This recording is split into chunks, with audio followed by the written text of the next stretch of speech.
Pranam Nishama.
Pranam, Amit Baba. Pranam Nishama. Happy to see you. How are you? I'm good, good. So nice to see you. Why don't I see you? I don't know. I just see a screen here. And you are on the side. Yeah. It's good you don't see me, you know. Hello, Maya. If you can hear me, you're on mute.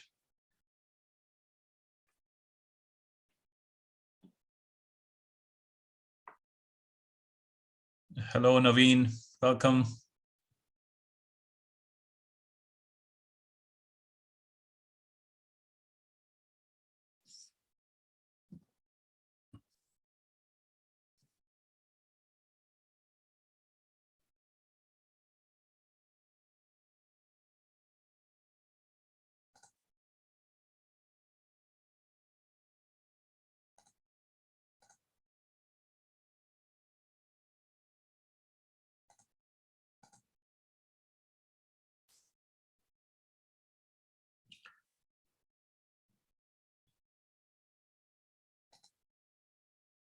Naveen, can you hear? Maya, can you hear? Yes, I can hear you. Can you hear me? I can. Thank you. Okay. Good evening. Good evening. Yeah, hi, good evening. I can hear you too. Hello, Thank you. Naveen. Good evening. We'll wait a few more minutes. So hopefully a few more people will join. Sure. Okay.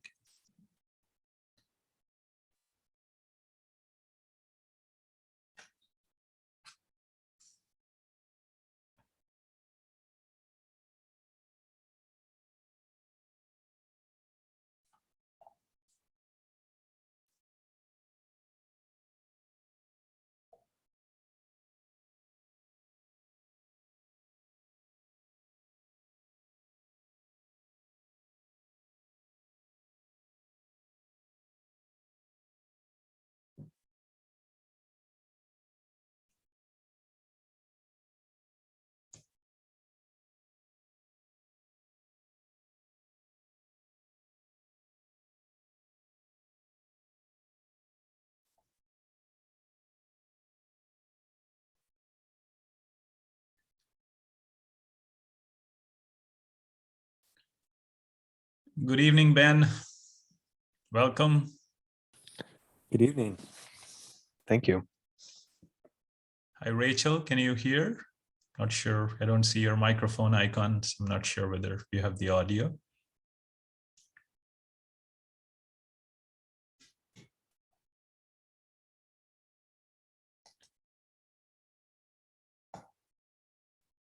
Hi, Rachel. Can you hear me?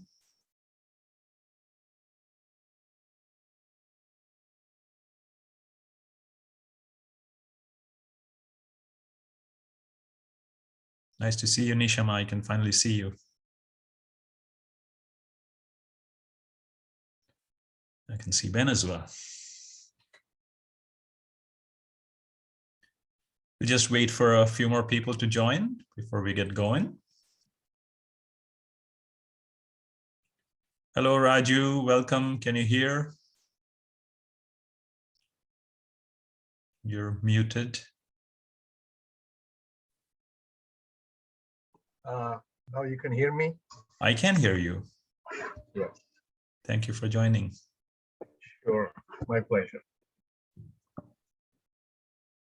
Just waiting for a few more to join.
Hello, Sid. Welcome.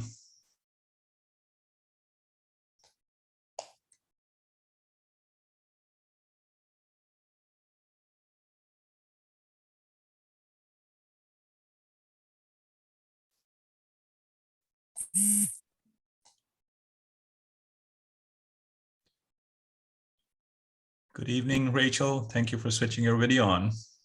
Yeah, I was having issues earlier, but yeah, I got it.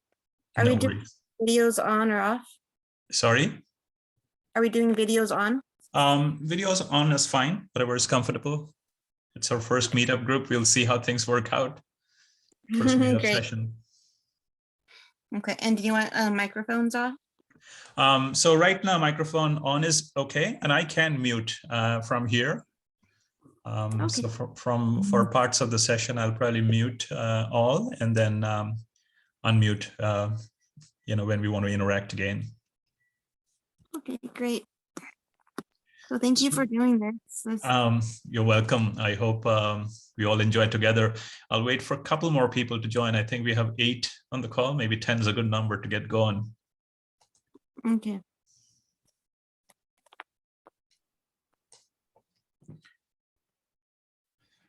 Ten or 7:05, whichever is sooner.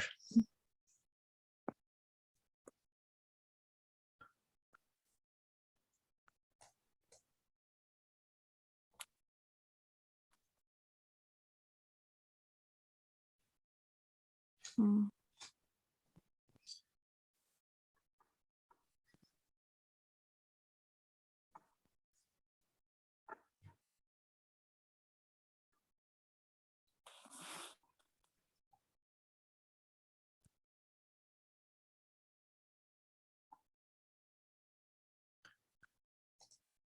I think we'll get started.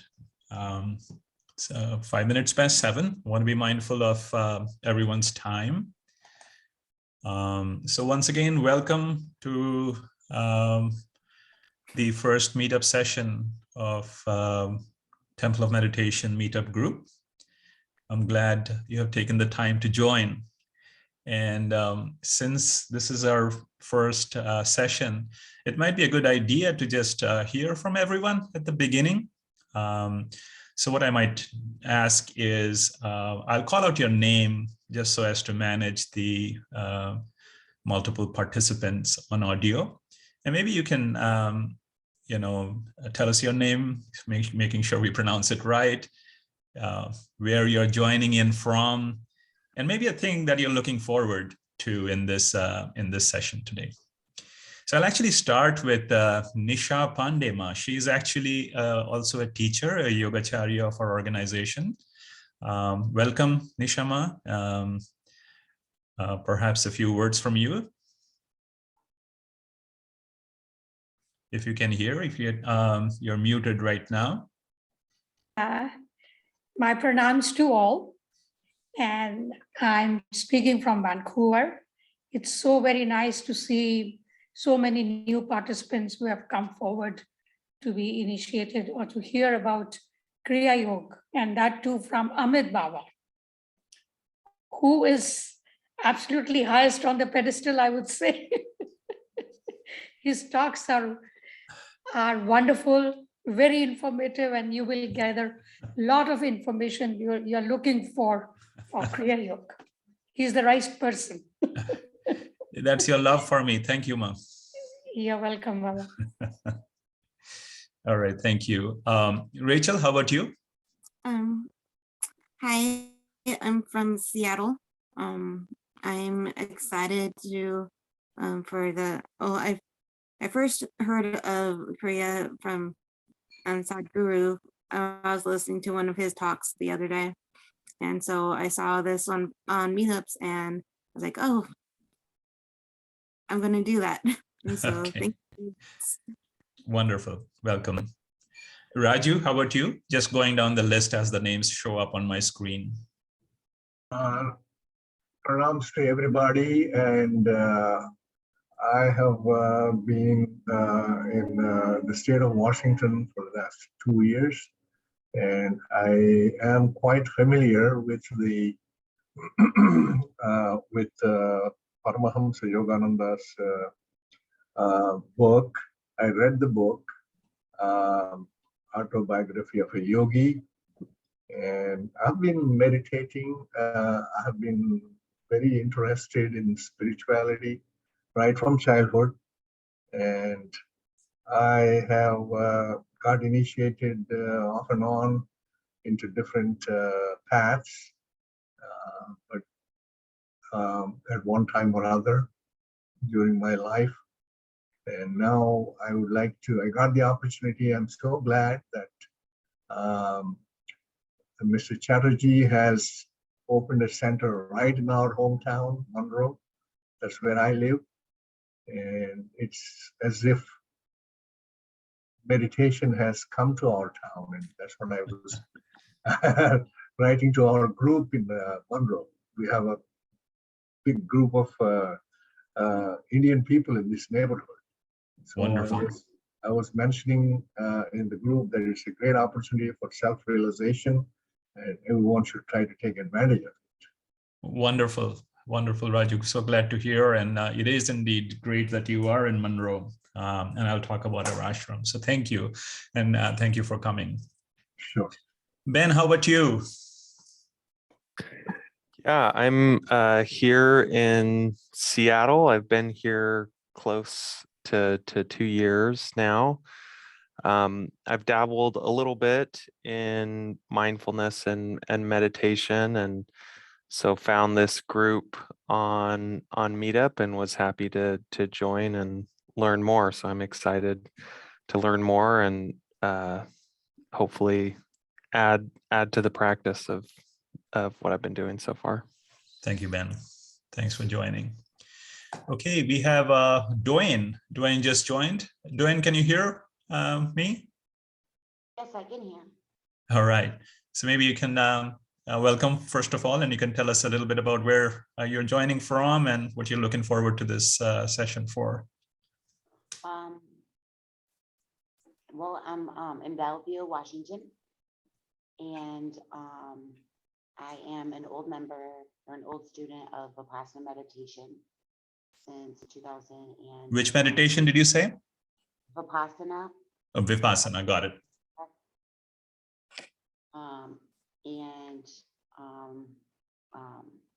I have a daily meditation and daily yoga practice, and I'm also a yoga instructor. Wonderful. So welcome, Dwayne. To diversify and grow in my spiritual my spiritual practice interconnected with my body work. Got it. Got it. I'm glad to hear that. Let's see, we have Naveen.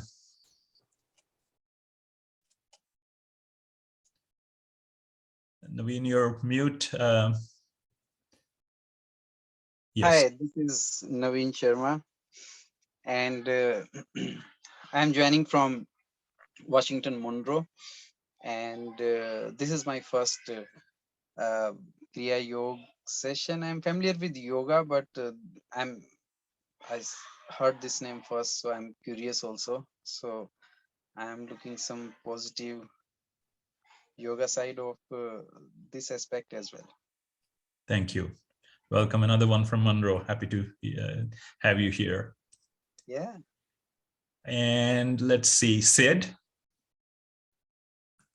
Yeah, hey, this is Art. I am joining it from Seattle. I moved to Seattle last year and still new to the area.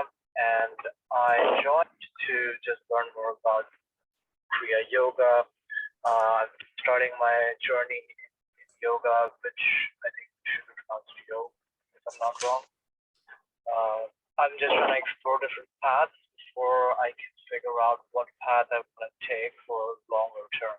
So that's what I'm trying to figure out. Got it. Very good. Thank you. Thank you for joining.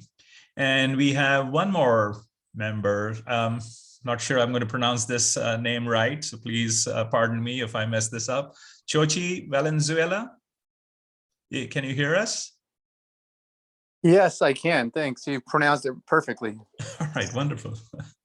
Yeah, thank you. Where are you joining from, Chochi? And maybe you can tell us a little bit about your interest in the session tonight. I am in Tacoma, Washington, and I've just, after listening to the, autobiography of a yogi book and doing a lot of explorations on my own, I just started researching it and said I need a little more of a practice and a little something more structured rather than just grabbing something here and there for I guess just grabbing stuff here and there for my spiritual practices. Mm-hmm. Wonderful. Welcome. Thank you for coming. So thanks for chiming in and sharing a little bit about yourself. I hope we keep this meetup session going, maybe monthly or depending upon your feedback at a different frequency. And I hope that at some point we'll be able to meet in person as well. But nonetheless, happy to have all of you in this group. Now, since this is an online session, just a few rules that I have in mind about how we go about this. I do want this to be an interactive session. There are a few things that I'll talk about. There'll be a session of meditation that we'll try to practice together. But of course, I'm very keen on answering any questions that you may have along the way. So what I'll do is a few things. One is I might mute you all as I cover the little bit of material that I have to share, just to make sure that noise, etc., is in control and we are able to follow. If you do have questions along the way, I'd request you to kindly type those out in the chat window. I'm hoping that you all are familiar with that. And then at periodic times, maybe just before the meditation and certainly after the meditation, I'll unmute everybody and then we can go over the questions that you might have chimed in with. Okay, so with that, I'll actually leave you unmuted because most of you have muted yourself anyways. So I think we are good, so I don't need to mute all. I'll just share a screen and we will get going.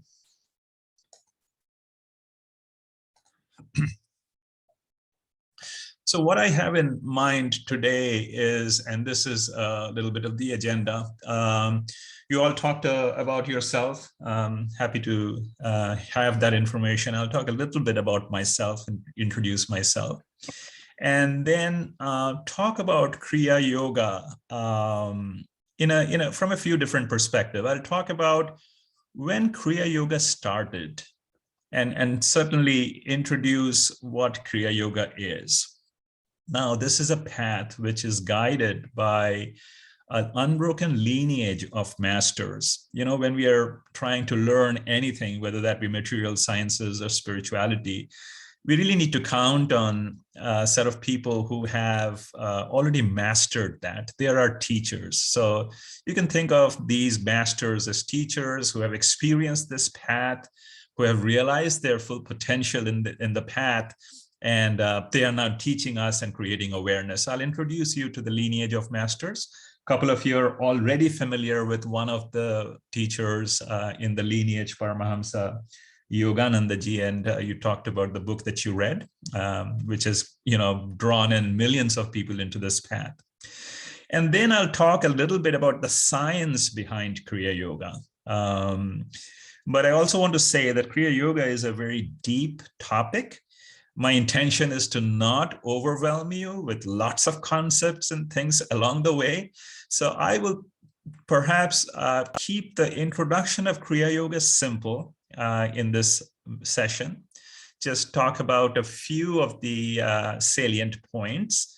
And then as you have more questions or in subsequent sessions, when we meet, we can take on more perspective, more different ways of looking at Kriya Yoga. So that's my plan today. And I also want to share some time with you in a general meditation that we can practice together, even online, wherever you are, just to give you all a taste of what meditation is. Some of you are already familiar with it, but I hope you like it. I'll say up front, though, that this is not Kriya Yoga meditation. It is more of a general meditation that we will practice, and I'll tell you the reason for that. And as I had mentioned in the messages that I shared on the Meetup group, there is actually a Kriya Yoga initiation event which will happen in Monroe on Saturday and Sunday this week. Now, certainly, you know, many of you might be exploring this path and you're not sure whether this is the right path for you, and there's certainly no obligation for you to participate in that. But in case there are some amongst you who feel that this is the path for you, then it would be a great opportunity to actually formally learn Kriya Yoga this weekend. And I'll talk more about that. And as I said, my intention is to keep this interactive as much as this online media provides the opportunity for. So please chime in with your questions in the chat window, or any comments that you have, or comments for me to slow down or speed up, and we'll get going. So with that, a little bit about myself. My name is Amit Chatterjee. Names are funny. Sometimes we don't pronounce it well. So what I tell people is the best way to pronounce my name is I am Amit. If you are familiar with baseball, you know about mitts, and I am Amit. So I have found that introduction has worked well, and people then do not confuse how to pronounce my name. So I am Amit Chatterjee. I got initiated into Kriya Yoga 20 years ago in the year 2002. And I still think that, and I feel that I am a student of Kriya Yoga. It is these set of masters that you see on the top of the screen who have realized the full potential. And hopefully with their blessings and with my own practice, I will get to experience that myself. But till then, I am really a student of Kriya Yoga. On the other hand, in 2019, my spiritual teacher, who is Paramahamsa Pragyananandaji, I'll talk a little bit more about him. He is the teacher on the rightmost spot in the lineage that you see. He approved me to teach Kriya Yoga. Myself, Nisha Ma, who is also on this call, she is from Surrey in Canada, British Columbia. We are also teachers of Kriya Yoga. So in this, and there are a couple of three other teachers who are not on this call today, but they are also authorized to teach Kriya Yoga. Sid, you have a question about how to know the full potential. I'll talk a little bit about that as I progress. And so that's a little bit about my introduction in the path of Kriya and my current involvement in Kriya Yoga. Now, I have spent 30 years in Microsoft Corporation, both in India and in Redmond. And it was my goal to complete 30 years in Microsoft and then to not get to 31st year, because I feel life has another innings to play out, and I'm going to devote that to Kriya Yoga. So I took retirement from Microsoft after completing 30 years. And coincidentally, that's when I was approved to be a teacher. So since then, I have been focusing on teaching of Kriya Yoga. In Microsoft, I was a software developer, a development lead, a manager, held multiple roles. And I worked on a variety of products that some of you might have been using. Most of my work has been in the Windows line of products, right from Windows 2.1 to Windows 11. Worked on Visual Studio Azure services.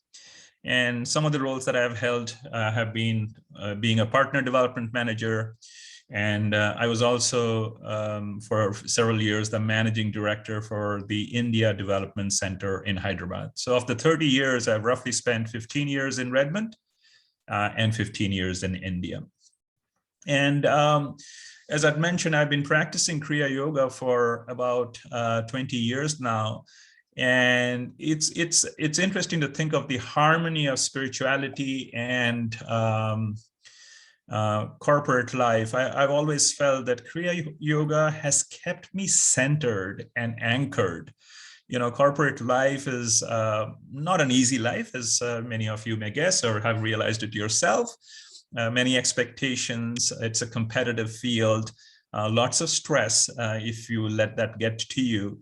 And I always felt Kriya Yoga has kept me centered and anchored, and specifically the practice of meditation.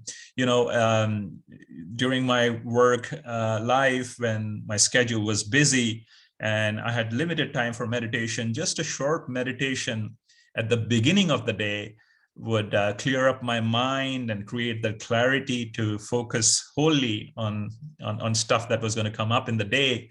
And then again, a session of short meditation at the end of the day would sort of clear out all the stress, all the conflict that I might have felt during the day.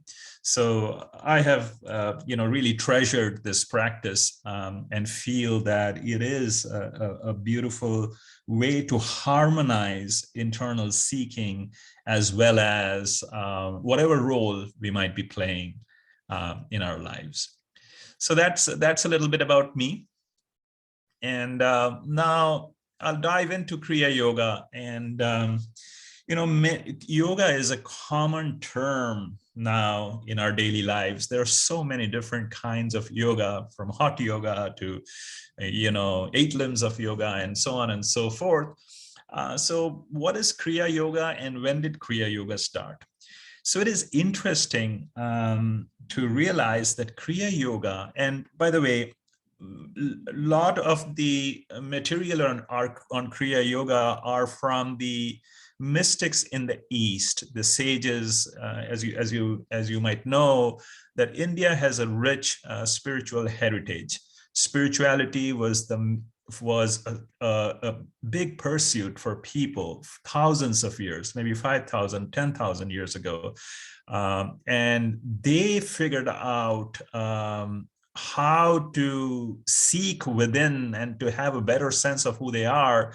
And they introduced these paths for us, which is still relevant because they are based on truth. So they say that Kriya Yoga actually started with the beginning of human civilization. Some of you might be familiar with a scripture known as Bhagavad Gita. This is a scripture which is close to 5,000 years old, people say. It's a scripture with 700 verses, which summarizes the entire spiritual concept from the East. And in that scripture, Lord, so the scripture essentially is a dialogue between the Lord who has incarnated as a human being, and he's known as Lord Krishna, and Arjuna, a warrior who's his friend and also a warrior, but he's having a sort of a nervous breakdown at the beginning of a big battle, battle with his own cousins. And the Lord is trying to take him through that period of despondency, and he's preaching to him. And this topic of yoga comes up. And then Lord says that, I have taught the yoga to the first king of the solar dynasty. So he makes this reference in Gita 4.1, which says Kriya Yoga really started from the beginning of mankind, from the beginning of recorded history. So that's how old it is. And then there's another reference, another scripture, which is the Yoga Sutra of sage Patanjali, which is also about 5,000 years ago. And it describes Kriya Yoga by name and defines it. So these are a couple of references that show that Kriya Yoga was really a very ancient method of yoga. And so the practice then was, even the kings in those times practiced the yoga. And you can imagine, if a king of a kingdom is practicing something, then citizens take to it. So during those times, all the people in the civilization, they supposedly practiced this yoga. And this was known as Raja Yoga then. Raja is a term for king. So since the kings practiced it, it was known as Raja Yoga. So everybody apparently practiced this technique then. But with the passage of time, this yoga was lost to mankind. And it was kept alive only in the caves of the Himalayas, where ascetics who spent their life meditating, practiced this, till it was revived again in the year 1861. And this was revived, and I'll talk a little bit more about, by the saint on the left most spot of the lineage of masters. His name is Mahavatar Babaji, a mysterious, deathless saint who's supposedly still alive. He reintroduced this and he taught it to the person next to him. And I'll talk a little bit about this. And that was in the year 1861.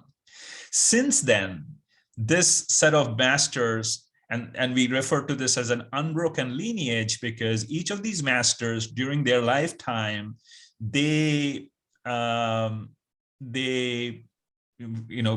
taught Kriya Yoga to sincere seekers. And when they knew it was time for them to leave this world, before they did that, they anointed a successor, somebody who had already also mastered this technique, to be the next teacher. So each one of these teachers essentially is sort of like a disciple of the person on their right, our left, and then they continued with that lineage. Paramahamsa Yoganandaji, couple of you talked about him. He is the fifth teacher. If you can see my mouse pointer, he is the one. He brought Kriya Yoga to the West in 1920. So about 100 years ago, he brought it to the United States and West. And he brought with him an idea of a Vedic yogic lifestyle. So we are quite grateful to him for bringing this yoga to the West. And then Paramahamsa Hariharanandaji, who is the second from the last on the right, he too was another teacher who came from India to the West in 1974. He has now left his body in 2002. The teacher on the right is his successor, and the lineage continues. So the key takeaway from this is, as we talk about Kriya Yoga, is to realize it is an ancient technique. It is perhaps the most original of all yoga techniques, and it has been kept alive and vibrant through a lineage of masters who have practiced it, realized their full potential, and I'll talk a little bit about it. Sid asked about it in a few more slides. And now, we are learning and we are trying to create the awareness. So that is what how Kriya Yoga started. Now let's talk a little bit about yoga. Now this term, as I said, this is interesting because these days there is yoga for everything. It has sort of become a commercial way for many different ideas come up and people talk about yoga. I talked about how Kriya Yoga had centered myself. And I like this cartoon here where this lady is saying, well, what's finding my center? What does that really mean? I came to lose my center. So she is referring perhaps to the aspect of yoga, which is more about exercise. And people certainly take to yoga as a means of exercise to stay fit. And then there is more confusion about meditation and what do monks do, Buddhist monks or monks of other religion. I like this cartoon where it says, is it proper for a monk to use email? And the monk says, sure, as long as there are no attachments, because, in the path of meditation, you're not supposed to have attachment to worldly objects. So, but nonetheless, these little cartoons amplify the feeling that not many people are quite aware of what is yoga, what is meditation. So I'll spend a little bit of time in talking about what Kriya Yoga is. And as I said in the beginning, my intention is not to overwhelm you. So I will take a simplistic approach to what Kriya Yoga is. So first of all, Kriya Yoga has these two words, Kriya and Yoga. Let's talk about yoga first. What does yoga mean? Yoga, fundamentally, it's a Sanskrit word, and its simple meaning is union. So yoga is a union of two things. And what are these two things? Really, yoga is a mechanism for us to realize that we are a union of a body and a soul, that every one of us is divine in our nature. There is divinity in each one of us, but we have forgotten about that. We have grown up to be ignorant about that.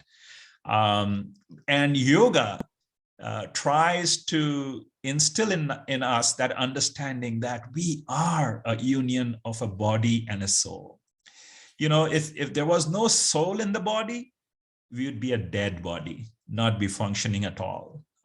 So when there's no soul, the body is a dead body. And when there's just the soul and not the body, then we refer that to spirit or ghosts. So you see that we generally understand this concept of what body is and what soul is, but we have sort of forgotten that as human beings, we are the greatest creation in this universe because the body and the soul are together. When those two things are together and we realize that union, we are human beings and we have amazing capability. So yoga, very simply, is just a path which focuses, which teaches us, which reminds us that there is divinity within us. And we are able to function because of that divinity and to be respectful of that. So that is what yoga is. Kriya, the word, it has two syllables, Kri and Ya. Kri comes from the Sanskrit root, which essentially leads to words like karma that you're familiar with. Karma means any action, really. So Kri refers to any kind of action that we might do, any action. You go to office and you work, that's action. You go to the gym and work out, that's action. You're in the kitchen and cooking, that's action. You're just sitting and thinking, that's action. So Kri refers to any action that we might be doing in our daily life. And Ya means the power of the soul. So Kriya Yoga essentially is a path which just says that, come, let us realize that anything that we do is because of the power of the soul within us.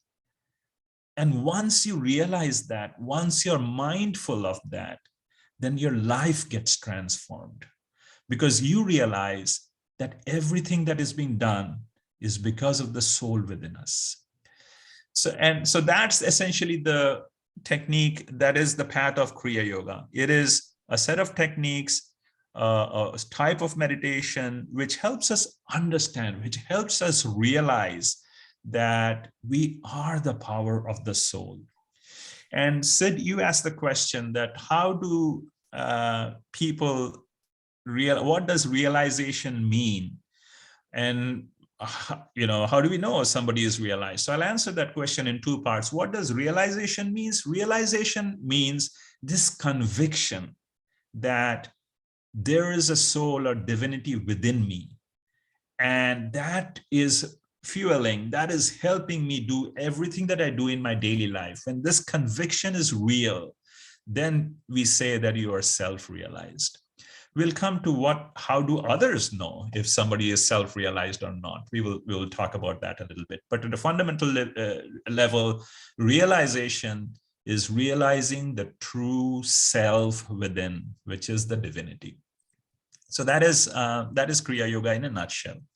Couple of more things about Kriya Yoga. It is non-sectarian. As I said, Kriya Yoga started with the beginning of civilization. There were no religions there. This predates, Christianity, Hinduism as we know it today, or any other religion. So it's non-sectarian because it's essentially about the soul, which is the same in every human being. So it's non-sectarian, and people from all religious beliefs or all beliefs in life can pursue this. Our masters say that if you're a Christian, when you practice Kriya Yoga, you become a better Christian. If you're a Hindu and you practice Kriya Yoga, you learn much more about Hinduism than you knew before, and so on. So it is non-sectarian. Also, there are no restrictions on lifestyle or diet.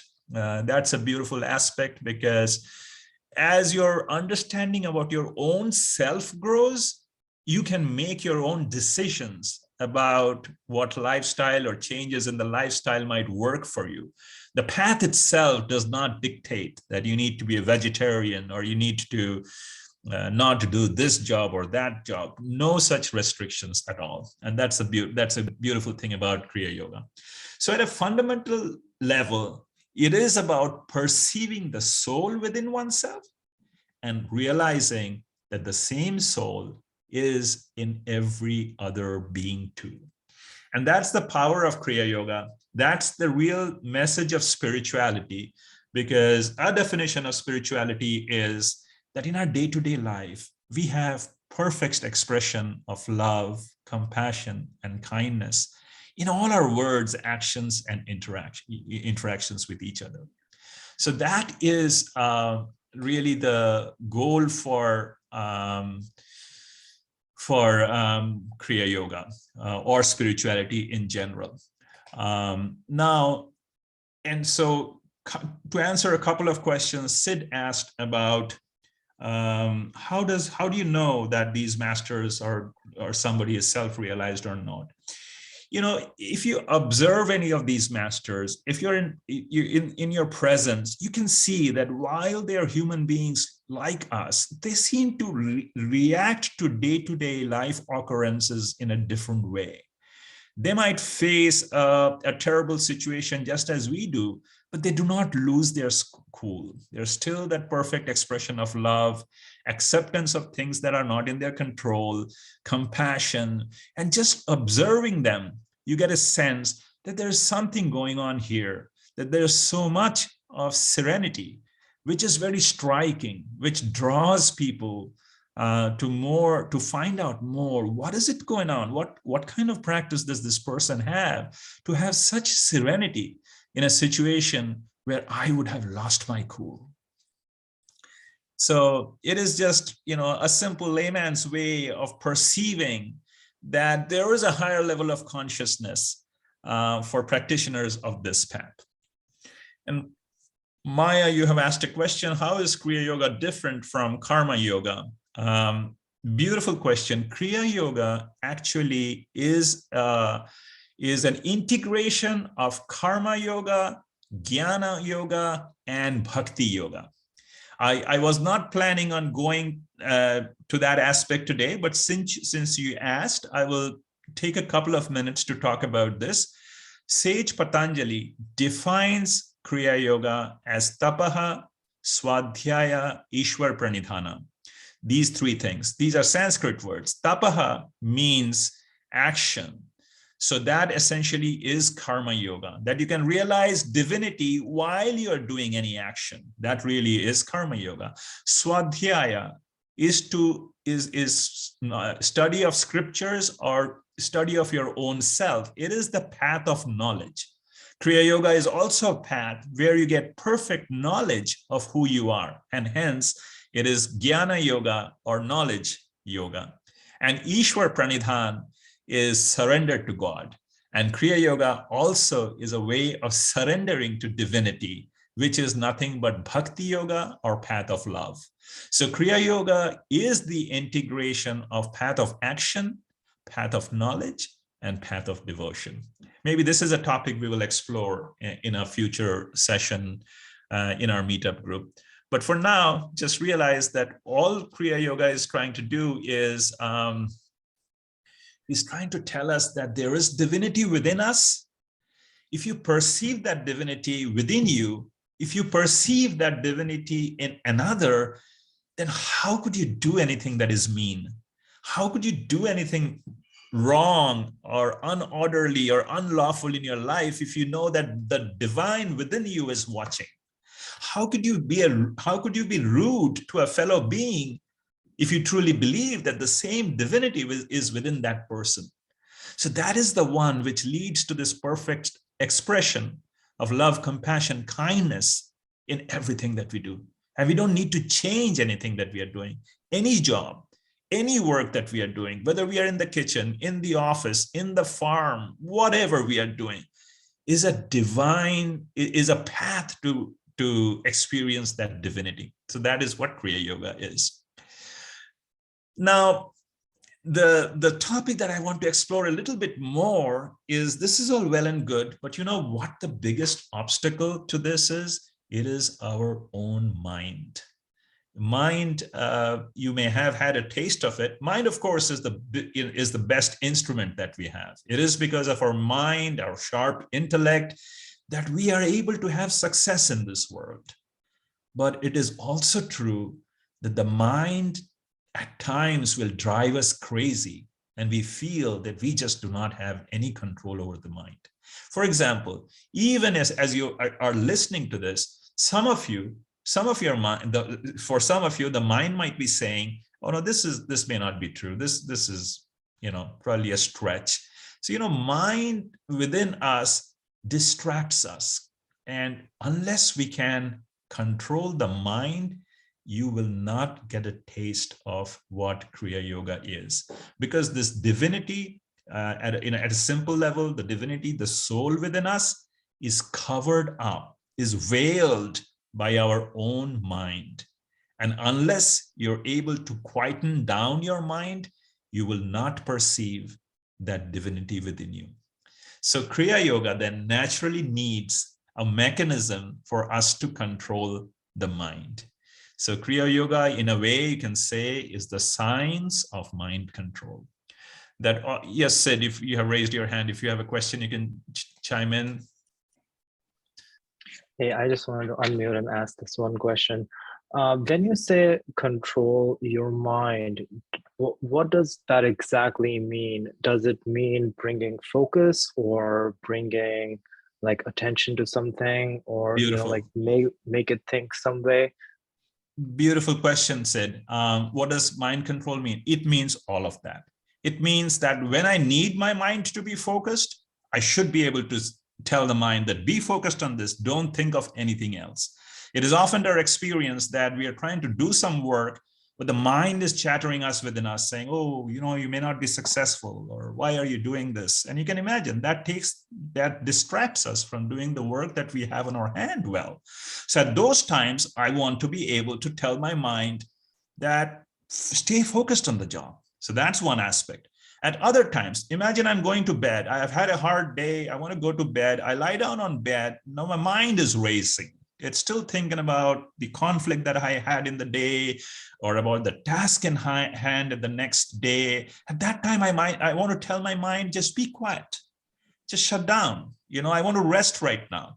You rest as well.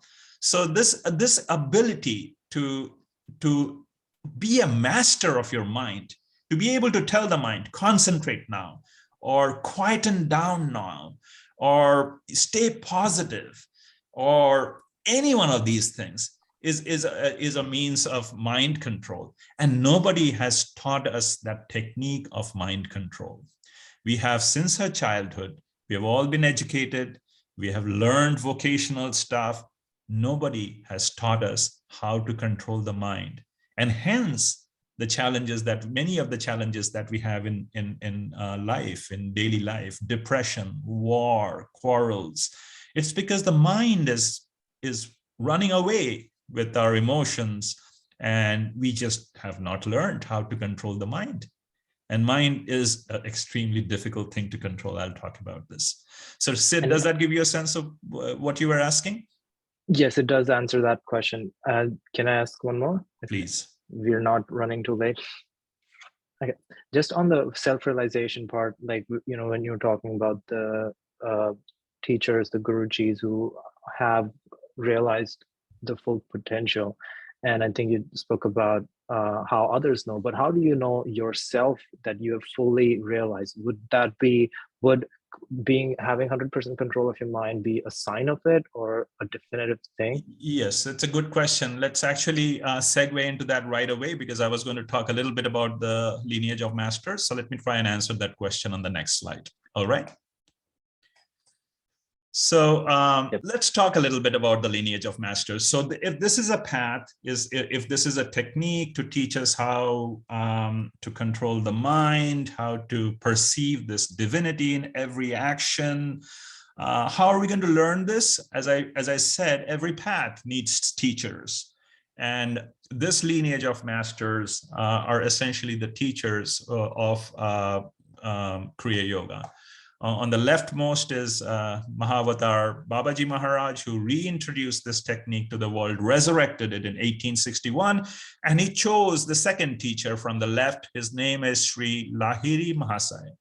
And Sri Lahiri Mahasaya was a householder. He deliberately chose a householder as opposed to a monk or an ascetic spending time in the Himalayas, to prove to people that you can practice this technique by being a simple householder. So Lahiri Mahasaya was a householder like any of us. He, in fact, had 5 kids after his Kriya Yoga initiation. He used to work in the British Railways at that time. His job was not well paying enough to take care of his family. He had to do some tuition after his work. So in spite of that, maintaining a large family, he practiced this technique and he became self-realized. And I'll talk about that. And he had a set of disciples, Sri Yukteswarji, the one next to him, and Bhupendranath Sanyal Mahasaya, the 4th teacher, were both disciples of him. Paramahamsa Yoganandaji was a disciple of Sri Yukteswar. So this is how the lineage goes on. And he came to USA. He wrote this phenomenal spiritual classic, Autobiography of a Yogi, which has drawn millions of people to this path. And if you have not read that book, it might be a good one to read. Swami Satyanandaji was also a disciple of Sri Yukteswarji. Now, Hariharanandaji, who is the lineage, who is the guru of this lineage, the second from the right, he was also a disciple of Sri Yukteswarji. You know, Sri Yukteswar left his body a year after he initiated Hariharanandaji to Kriya Yoga. So Hariharanandaji learned the higher techniques of Kriya Yoga from the 3 teachers on his right. So that's why he considers them to be his guru, although in some sense he was a brother disciple of Yoganandaji and Satyanandaji. But nonetheless, since he learned the higher techniques from these gurus, he considers them his gurus, and they become the teachers in this lineage. Hariharanandaji left his body in the year 2002, and before his passing away, he anointed Paramahamsa Pragyananandaji, the guru on the right, to be the current teacher. Pragyananandaji is about 63 years old. He's a living master. He visits Seattle. He travels all over the world. And once he visits Seattle again, you'll have an opportunity of meeting with him. So this is an unbroken lineage from 1861, and it includes both householders and monastics. Now, to go back to Sid's question, how does a person themselves realize that they are understand that they are self-realized? In the path of yoga and meditation, there is a term that some of you might be familiar with. It is known as samadhi, or specifically nirvikalpa samadhi. It is a state which comes in deep meditation when all bodily activities stop. Even your breath stops. And this has been scientifically verified by doctors.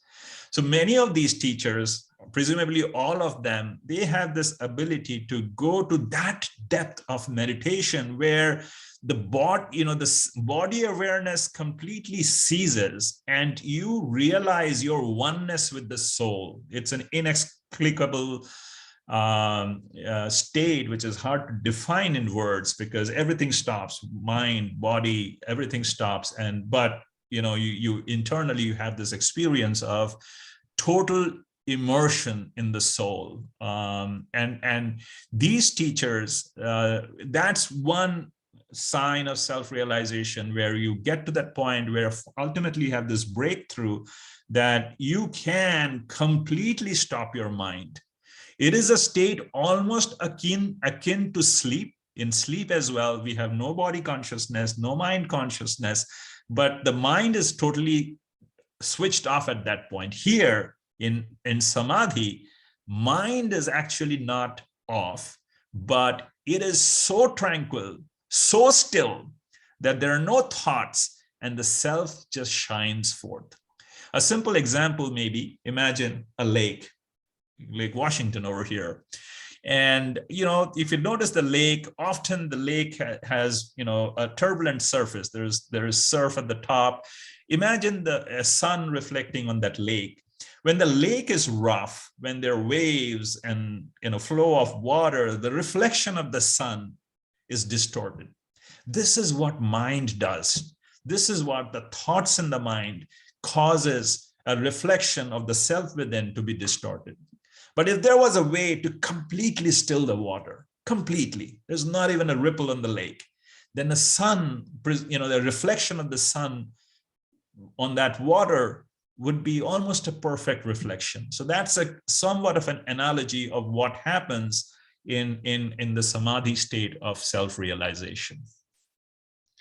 So that's when you get to a different state, and when you come back, your ignorance, your view of the world changes. You come back to, because you still have a body. When that state of meditation breaks, you come back to real self, but then you have more conviction that I am the soul, not this body.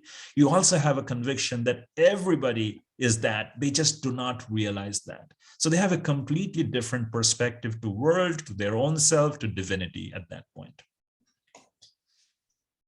Sid, I hope that gives you a sense of how individuals might know that they're self-realized. It does. Thank you. Okay, so Kriya Yoga Institute. So this is, you can imagine that these teachers, for example, Paramahamsa Yoganandaji, he founded the Self-Realization Fellowship. Many of you might have heard about this. This is in this country, in India. So that's another branch of Kriya Yoga. Hariharanandaji, when he was asked to come to the West, by the way, by Babaji Maharaj, he was meditating. Babaji Maharaj suddenly appeared in that closed room of meditation and said, I am happy with your meditation. I need you to travel to the West to share this technique. So Babaji and Hariharanandaji came to the West when he was 67 years old. And then he continued till he was 95 years old when he left the body.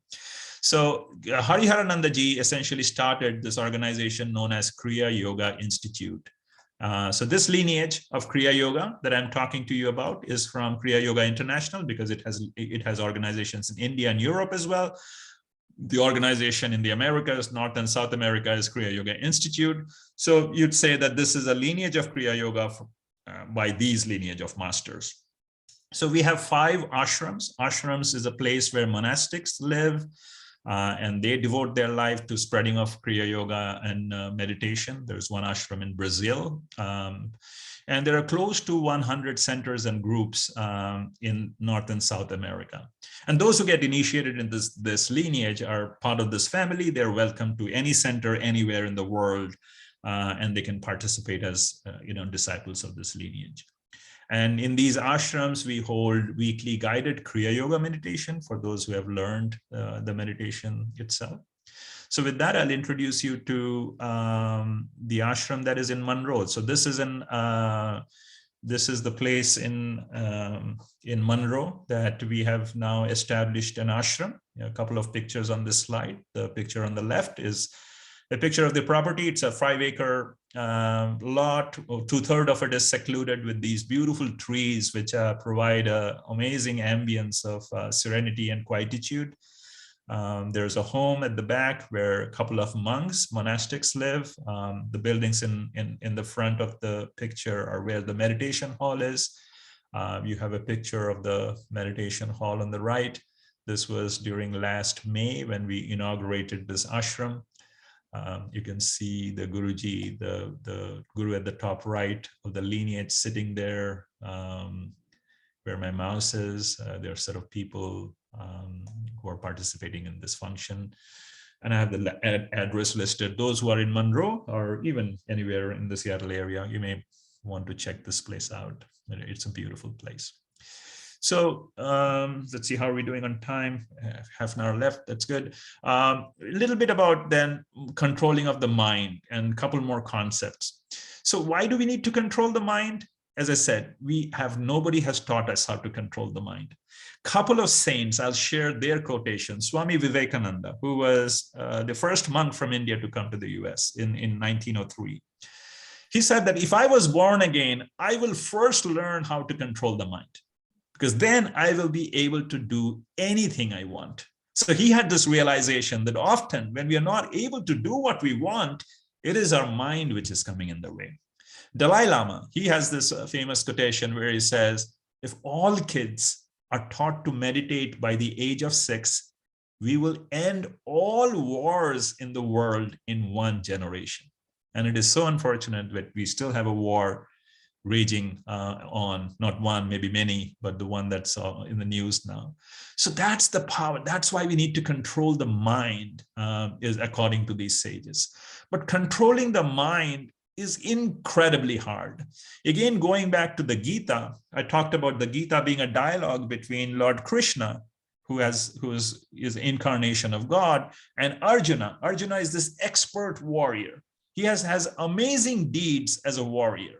But in the middle of this mind, when he's feeling depressed about having to fight his own cousins, that was the war that was with whom he was fighting, he had this weakness and he could not get the negative thoughts away from his mind. And then he is telling Lord Krishna that the mind is restless, unsteady, turbulent, wild, stubborn. Truly, it seems to me that it is almost as hard to control the mind as it is to control the wind or the airflow. So he's confessing to Lord Krishna that it's so hard. How do I do this? And Lord Krishna says that you are right, Arjuna. The mind is restless and hard to master, but by constant practice and detachment, it can be mastered in the end. So this was his assurance. He doesn't talk about the technique there, but he seems to hint that you do need a technique. And if you do practice it, it can be mastered. So what is this technique? So at the basic level, this technique is referred to in Hatha Yoga Pradipika. It's one of the 3 classical surviving texts of yoga as asana or as posture. This was from the 15th century, I believe, by Swami Swatmarama. There, he has this Sanskrit verse, Chale vate chalam chityam nischale nischalam bhavet yogi sthanutvam apnoti tato vayu nirodhayat. The translation of this says that the breath being disturbed, the mind becomes disturbed. And by restraining the breath, the yogi gets steadiness of the mind. So what essentially he is saying is that, look, you cannot control the mind. It is impossible. You just cannot do it. But what we have found is that the mind and the breath are correlated, that every state of the mind corresponds to a particular pattern of breathing. And so these sages found out that the reverse correlation is also true. If you're able to control your breath and make it more rhythmic, more slow, then the mind naturally gets controlled through the breath. So this essentially is the science behind mind control, that you cannot control the mind by itself, but you control the breath and your mind gets controlled. Because they also noticed that every activity has a different breathing pattern. So just to give you a sense, a normal human being takes about 15 breaths a minute. We generally tend to breathe shallow. So every breath, then every inhalation and exhalation is about 4 seconds. We take 15 of these. That's the normal human being. Now, when we sleep, the pattern changes. We maybe breathe 10 to 12 times. When we are engaged in passion, sense pleasure, then the breathing goes up to 25 per minute. When we are angry, really angry, boiling in anger, our breath may even go up to 40, 50 breaths a minute. So you see, this is an example of this correlation between breath and a state of mind. So the yogis, or the science of Kriya Yoga, leverages this correlation in the reverse way. They say that, okay, if you find a technique to control the breath, then the mind can also be calmed down. So that is the essence of Kriya Yoga. So this is one concept. It is about breath. This whole path of Kriya Yoga or yoga is about controlling the breath. The second important concept is about chakras. You might have heard about this term chakra. A chakra is nothing but an energy center in our body. And the yogis once again have found that there are 7 centers in our spines, which are responsible for different kinds of activities that we do. These energy centers are all in the spine. They're subtle energy centers. You cannot dissect a human body and find this chakra, but they're there.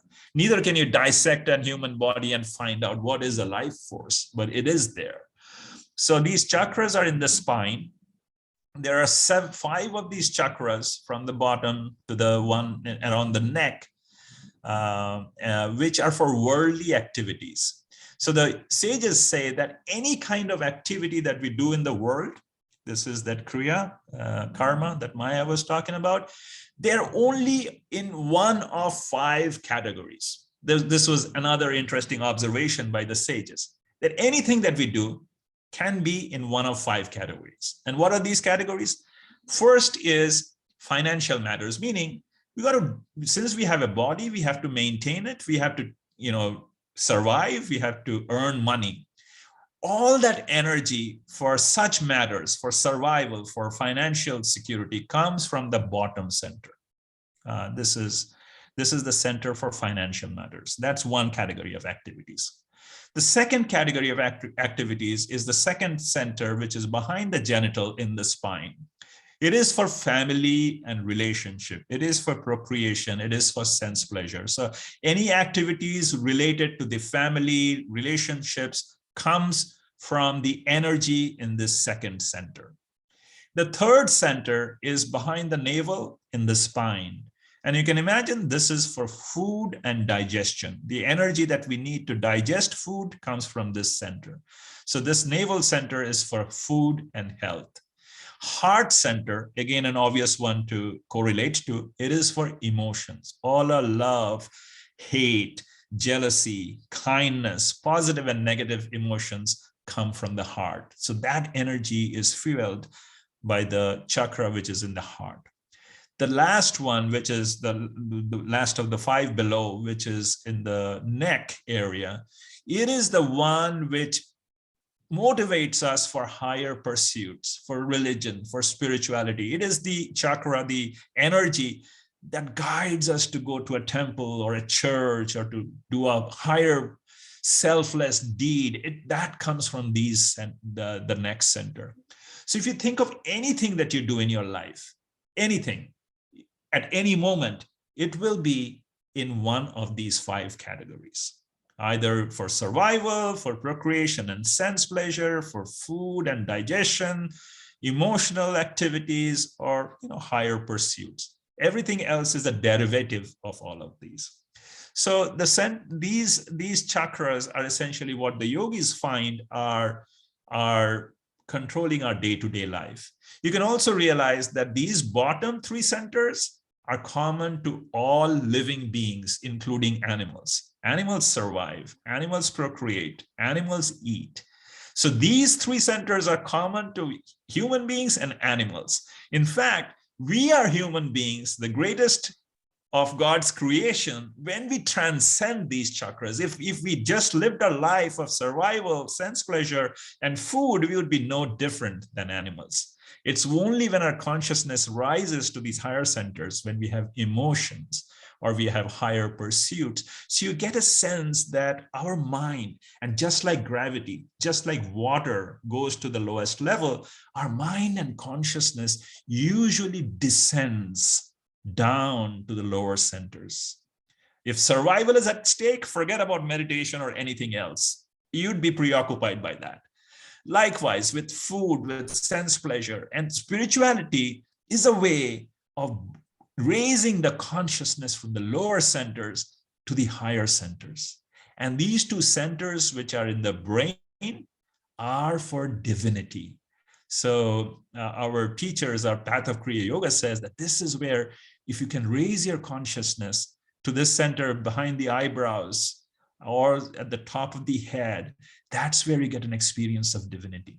So this is more deeper into Kriya. I just wanted to give you a taste of this. Another interesting observation about how beautiful and symmetrical our body is, that you will notice that all our sense organs in the body, all our sense organs, eyes, ears, nose, hands, feet, anus, genital, they're below the line of the eyebrows, except for the skin, which is of course everywhere. So touch is everywhere in the body, but everything else is below the eyebrows. And this part of the body below the eyebrows is the one which keeps us extroverted and involved with the world. And to find divinity within, you have to draw your attention within to this cave of the cranium. So they say that this top part of the head, that is the kingdom of God. And this bottom part of this body from the line of eyebrows down is for the world. So Kriya Yoga teaches us how to bring our consciousness to the top. To then summarize what Kriya Yoga is, to control the mind, which was our topic today, we need to control the breath. And by doing that, to realize our own self, Kriya Yoga is a practice which teaches us how to raise our consciousness from these lower centers to the higher centers. And if we are able to keep that attention there in the topmost center and do any of our work, then life will be beautiful. You can earn money if you keep the consciousness that it is the power of the divine which is helping you earn money. You will never misuse money. Go and earn as much money as you can, and you can be confident that you will never misuse money. You want to have pleasure in life, that's fine. Remember, it's the power of God allowing you to have that. Remember God, there's nothing wrong in that. Likewise, food, emotions, life gets transformed. And that, in essence, is the path of Kriya Yoga. So I'll stop here. We will go in. Oh, before that, let me talk about initiation and I'll talk. So now an interesting aspect of Kriya Yoga. What I have talked about is the science, a bit of the science of the yoga and the approach.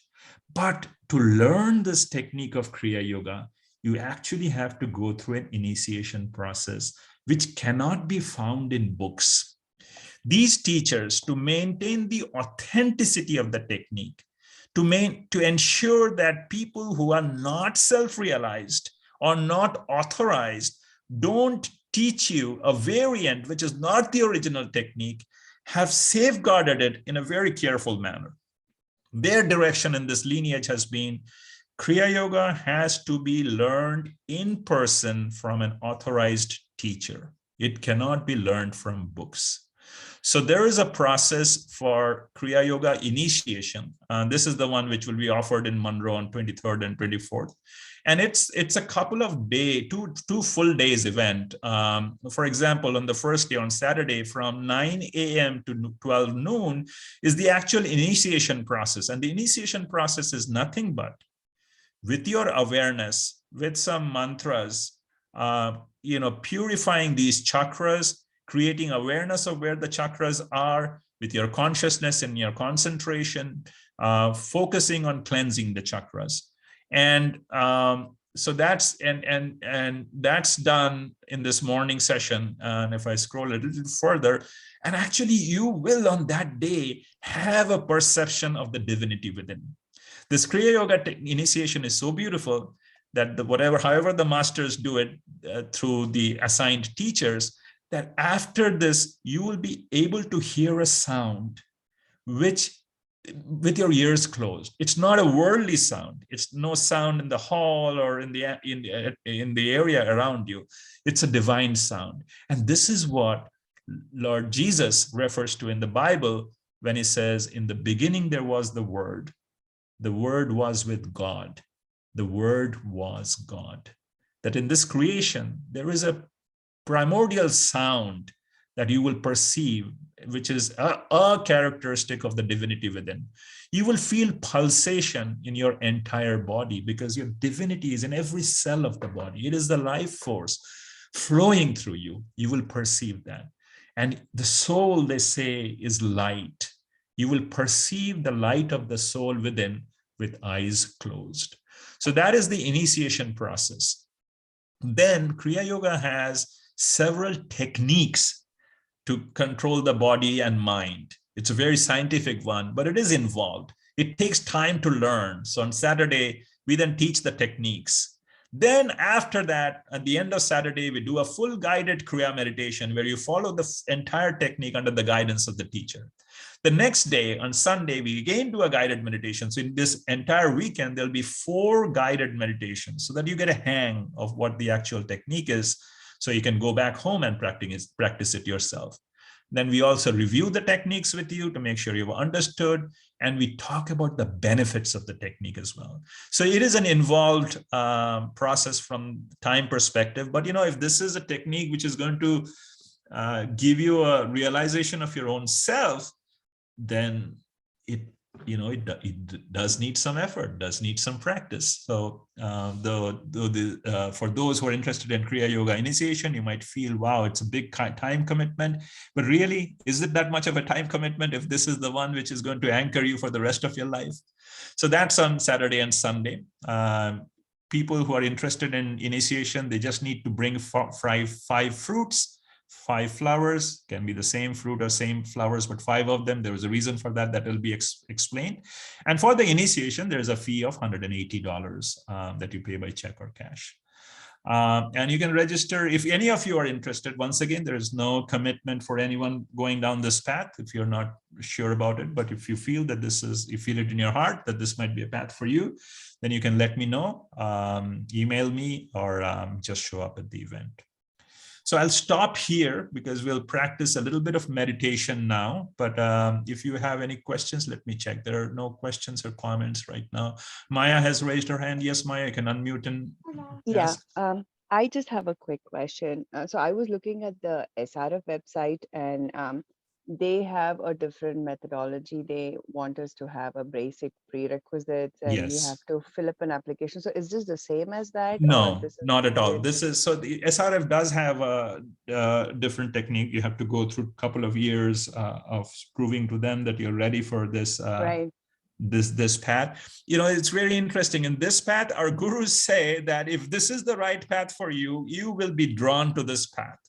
And if it is not, in spite of your effort, it'll not happen. So they have this, amazing concept that if you do end up signing up for this and you end up coming for the initiation, you're ready for it.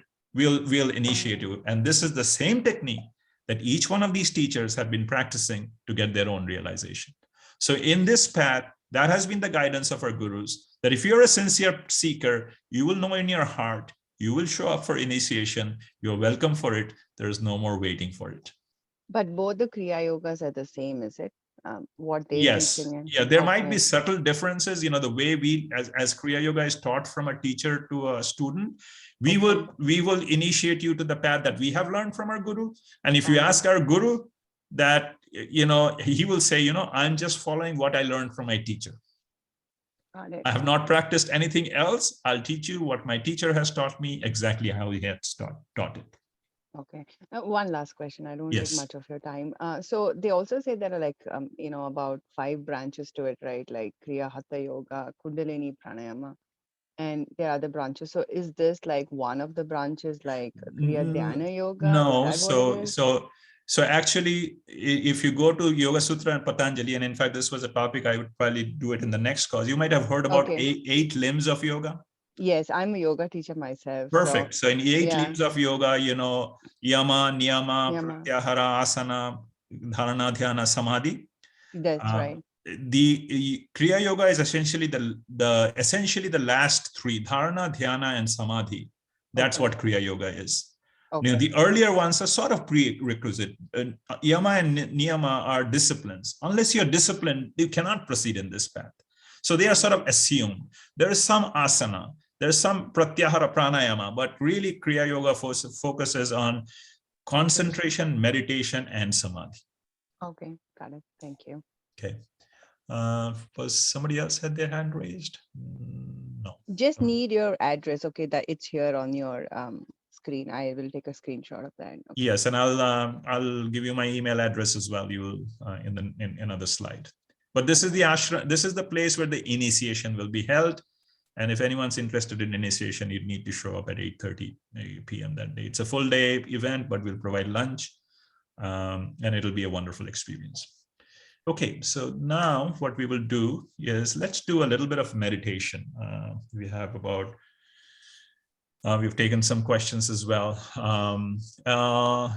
James, you have your hand up. I didn't notice that you had joined. Yeah, hi. I've got in like maybe 20 minutes ago. Okay. I wasn't aware of this, but anyway, I was just wondering, I will be out of town this weekend, but will you guys have further initiations coming up? Yes, the next one will be in June. Okay. And we will have, and further down the road as well, we will. Okay, yeah, right on. Thanks. And where are you joining from, James? I'm actually in Monroe, so. Oh, in Monroe, wonderful. Yeah, well, technically Snohomish, but it's right down the street from it. So. Okay. Yeah. All right. Yeah, I mean, I'm nearby. Wonderful. You know, like to come by whenever. Yes. You guys have a next initiation or something. Absolutely. So James, if you reach out to me, if you send me an email, I'll share my information. We can stay in touch about the next initiation as well. Great. Did you have your hand raised or no? Yes, I have my hand raised. Had a question like about the initiation. Once you're done with the initiation, you learn the techniques. How do you continue to practice? Is it on your own, or do you continue going to some place? Correct. So that's a beautiful question. A couple of things. During the initiation, you'd be asked to practice it on your own. And initially it will be difficult. You might forget the steps and be a little confused, but no harm is done if you forget the steps. But every week, a weekend on Sundays, we meet in the ashram to do a full guided meditation. So that's an opportunity for people to refresh what they might have forgotten, or meditate in a group and have that group vibration going. And there are teachers. If you need help, they're always there to help. But the general practice is you practice the technique on your own, and then you come to these weekly guided meditation and catch up on anything that needs to be a little tweaking. Got it. Okay. And with that, there aren't any hands up. So let's practice a session of meditation. And maybe we'll just do it for 10 minutes or so. So just follow my guidance. And upfront, I'll say that this is what we will practice now is not the Kriya meditation, because you cannot practice Kriya unless you're initiated. But this is a general meditation. It focuses on some of the concepts about breath that we talked about. So wherever you are, just be comfortable. And let us close the eyes. Just be comfortable, but keep your spine straight. If you're sitting on a chair, that's fine, but try to keep your spine straight.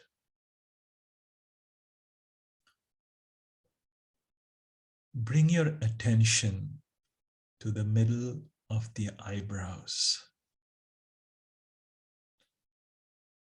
This is the soul center,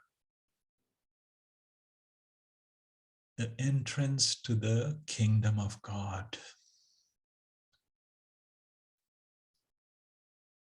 Consciously bringing your attention to the middle of the eyebrows. And calmly start observing your breath. Notice how the breath is going into the nostrils. How the breath is coming out of the nostrils. Just an awareness of the breath. No need to change the breathing pattern. Just effortless breathing. Breath going in, breath coming out.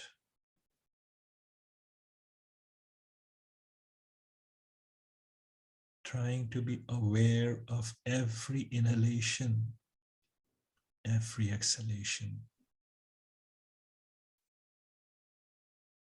The mind might be distracted. Thoughts coming into the mind. Maybe you're feeling a little tired at the end of the day.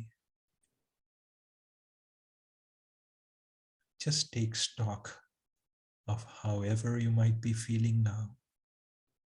Stressed or relaxed, calm or distracted with thoughts. Nothing to change, just an awareness.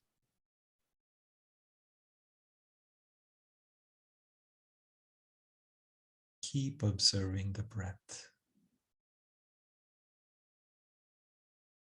Every inhalation, every exhalation. As the mind wanders away, keep bringing it back to the breath.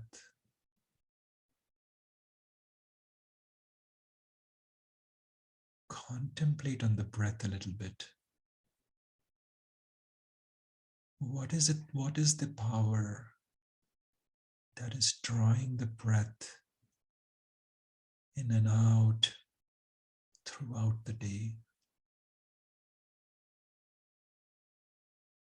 When there is no breath, there is no life. Breath is our life.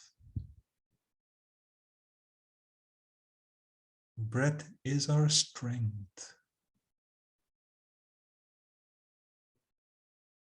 It is the breath which nurtures us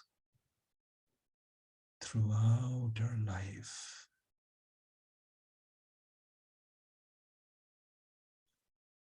Who is incessantly drawing this breath? Who is remembering to breathe even when we are asleep? Is that the power of God within? Maybe. Just keep observing the breath. Perhaps with a sense of gratitude. The breath is still there. We are still alive.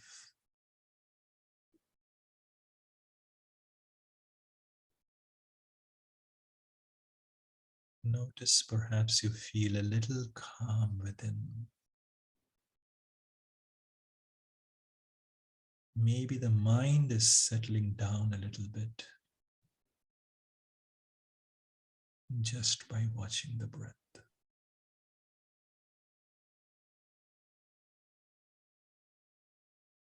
Now take a slow, long, and deep inhalation, filling your lungs. Hold your breath for a bit and gently bend forward from your waist a little bit. The head towards the knees, and exhale. Normal, conscious breathing again, keeping the head down. A simple yogic posture. Your head is a little down. You're still watching the breath.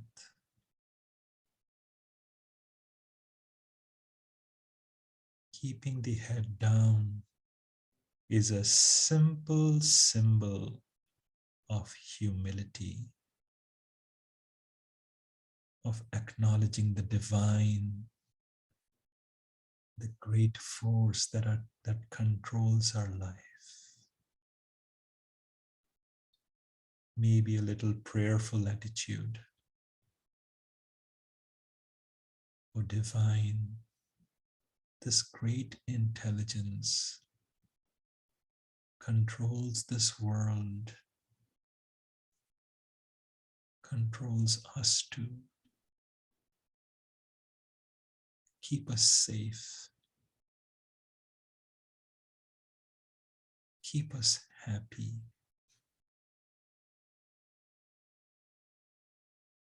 Just a humble prayer from the heart.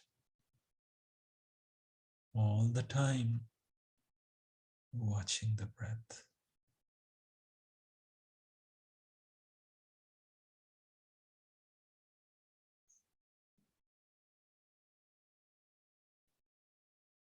Now take another deep, long inhalation. Holding the breath, sit back straight again. And exhale.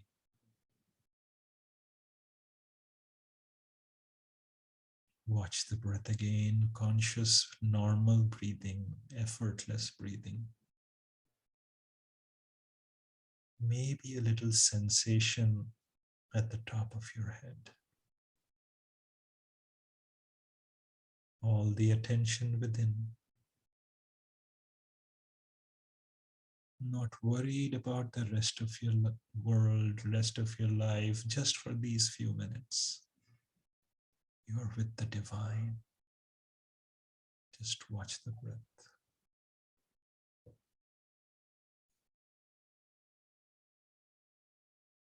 Now we will do a few rounds of deep inhalation, deep exhalation. Take a slow, long, deep breath. Fill your lungs. Exhale, slow, long, and deep. Completely emptying your lungs. Inhale, slow, long, deep again.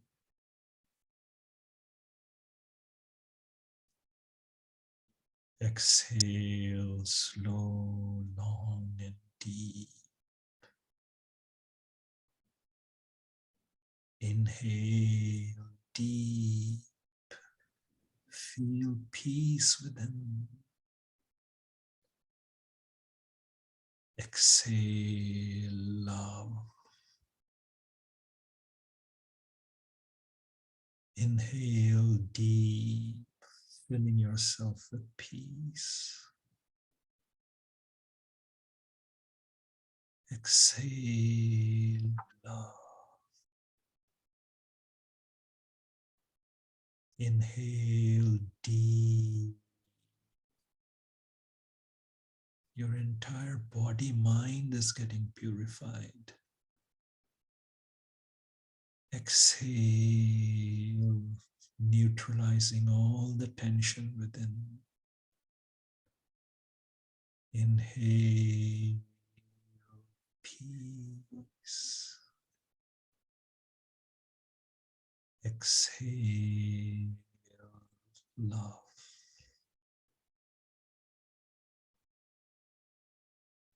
Inhale, love. Exhale, peace.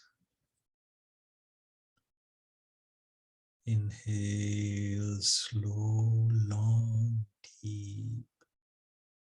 Full body is getting rejuvenated. Exhale, slow, long, deep. Melting away all tiredness within. Inhale deep. Exhale deep. Inhale love. Exhale peace. Normal conscious breathing again. No more effort in the breathing. Bring all the attention to the top of the head, inside the head. Observe how the breath is feeble.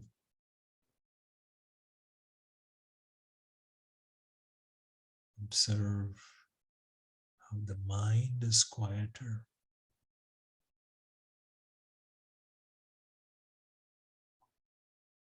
Empty space in the head. Maybe hearing the sound of silence. Maybe some sensation inside the head.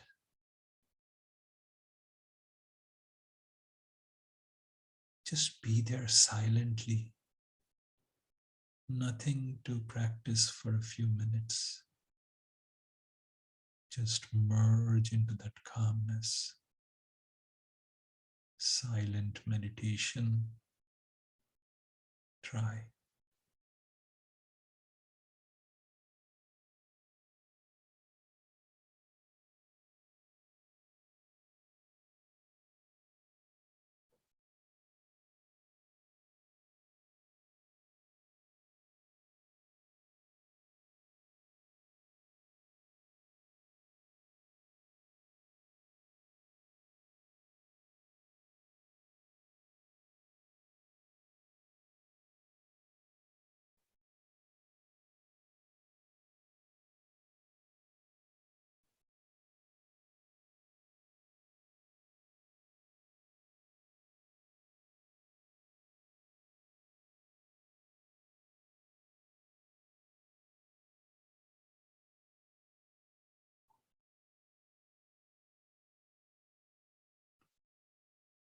Bring the attention back to the breath. Back to breath consciousness, body consciousness. Take stock of how you feel now. Maybe a little more calmness. A sense of being anchored.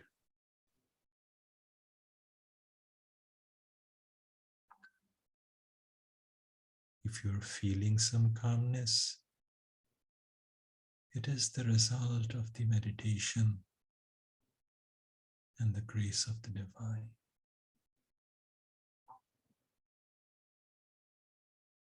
We will end the session by praying for the well-being of all,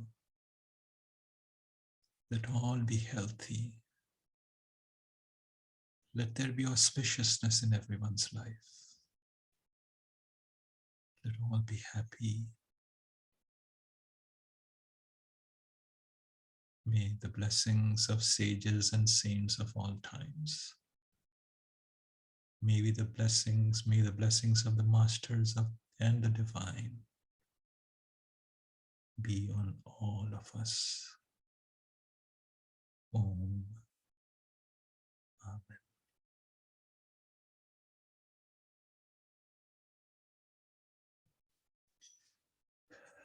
Thank you all. There was a short session of meditation. I will share back my screen for one more slide, some information that might help you. We covered the questions. So you can contact me. I have my email address on the screen for any feedback you might have about the talk today, or to register for the Kriya Yoga initiation, or if you have any suggestions for future sessions. You can also visit our website at www.kriya.org for more information. This is the website for the larger organization. And of course, I hope you'll take the time to join our future meetup sessions as well. So thank you all. Thank you for joining. We have just passed the time, but I hope this was somewhat useful to you. I certainly enjoyed having you in this session. Thank you, Amit. Thank you so Amen. much. Thank you. Yeah, thank you. Thank you. Thank you. It was very fulfilling, and I hope to be able to join. Sorry, Raju, I could not quite hear you. Can you speak up again? No, I was saying that it has been very fulfilling as well as very hopeful, and I hope to be able to join as soon as possible. Unfortunately, this weekend I'm going to have guests visiting, but the next session, I hope, I have no idea when it's going to be the next meditation initiation session going to be held in Monroe. It'll be in June. You can contact me. I can provide the information to you. Wonderful. I'll definitely do that. All right. Thank you so much for the great presentation. Very inspiring and very, very important for the soul of all human beings. I hope more and more people start meditating, like you said, to prevent all the violence in the world, all Certainly. nature. And certainly. It's a great service you're engaged in. Thank you. I appreciate that great souls like you exist. Even in this days of Kali, it's such a boon to humanity. It indeed is. Thank you.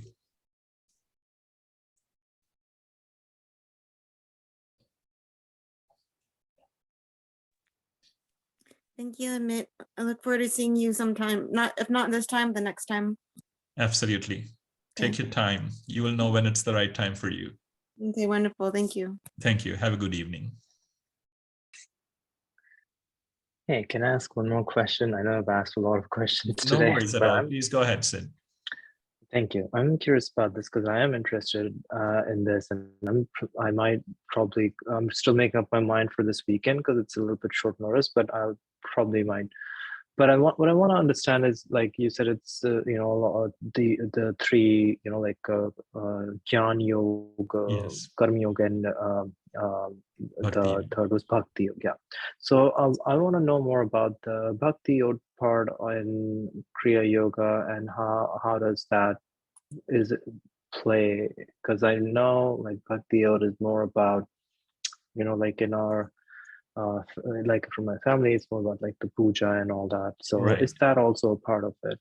Not directly. What Bhakti is, just to give you a simple example, the Kriya Yoga has a set of techniques that you will be taught when you get initiated. Now, there are two ways you can do the technique. You can do the technique mechanically, just going through the motions, Or you can do the technique, perhaps keeping a couple of perspective in your mind, that you can think that I'm able to do this technique because the divinity is within me. Or I am doing this technique and the subtle presence of the masters are here and they are watching me. You can understand the difference in the two ways of doing that. That is nothing but bhakti. It is being aware of a power within you. It is being respectful of that power. That is true divinity. The puja and the ritualistic way is, it helps the mind, but the actual bhakti is to realize the soul. Then you don't really need any puja. Lahiri Mahasaya used to say that after he took to Kriya Yoga, he lost his puja utensils, his, the instruments that he had. He said, where was the need for that anymore? I am with God all the time. And I am devoted to that. Does that make sense? That makes sense. Yes. That makes sense. A lot of sense. Thank you. Yeah. Thanks a lot. You're welcome.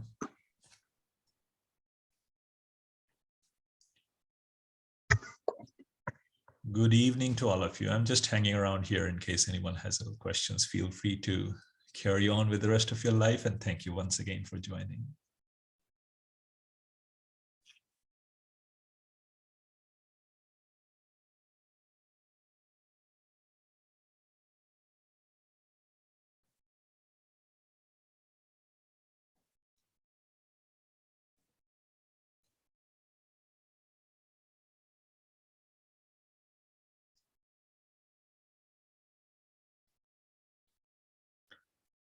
All right. Goodbye, friends. I'll end the Zoom call now. Have a great evening.